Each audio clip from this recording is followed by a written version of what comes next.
அனைவருக்கும் வணக்கம். இதுதான் சோலைக்கருது. இது வந்து இளம் கருதாக இருக்கும்போது இதை சாப்பிடுவதற்கும் ரொம்ப அருமையாக இருக்கும்.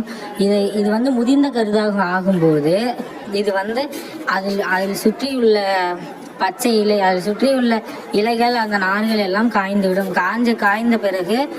காய்ந்த பிறகு இது சருகாக மாறிவிடும். சருகாக மாறிய பின் இதை சுற்றியுள்ள அந்த சிறிய முட்கள் போல கண்ணுக்கு தெரியாதது போல சிறிதாக இருக்கும். அது காய்ந்த பிறகு நம் கையில் குத்தி கையில் அரிப்பு ஏற்படும் அல்லது புண்ணாகிவிடும். அந்த புண்ணு இந்த அரிப்பெல்லாம் தவிர்க்கிறதுக்கு நாம் வந்து ஒரு இது வைத்து ஒரு க்ளவுஸை பயன்படுத்தி அதை சரி செய்யலாம்.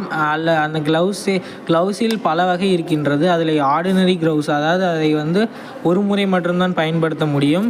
அதே பாலிமர் க்ளவுஸ், இது வந்து நம்ம வந்து ரொம்ப நாள் பயன்படுத்தலாம். இது நம்ம வந்து இப்போ நம்ம விவசாயிகள் இதையெல்லாம் பயன்படுத்தினால் அது வந்து கையில் எந்த பாதிப்பும் இல்லாமல் இதை சுலபமாக பறிக்க முடியும். இதனால் நமக்கு என்ன பெனிஃபிட்னா, நம்ம பறிக்கும் போது அவர்கள் கையில் நிறைய புண்கள் ஏற்படுகிறது. ஆஸ்பத்திரி இந்த மாதிரி இடங்களில் போய் அவர்கள் அதிலிருந்து வரும் வருமானத்தை அது ஆஸ்பத்திரிக்கு செலவழித்து விடுற மாதிரி சூழ்நிலை வந்து விடுகிறது. இதெல்லாம் நம்ம தவிர்க்கிறதுக்கு நம்ம வந்து க்ளவுஸ் போட்டு இந்த மாதிரி வேலைகளை செய்தால் நம்மளால் சுலபமாக இதை எளிதான முறையில் இதை தவிர்த்து விடலாம். நன்றி.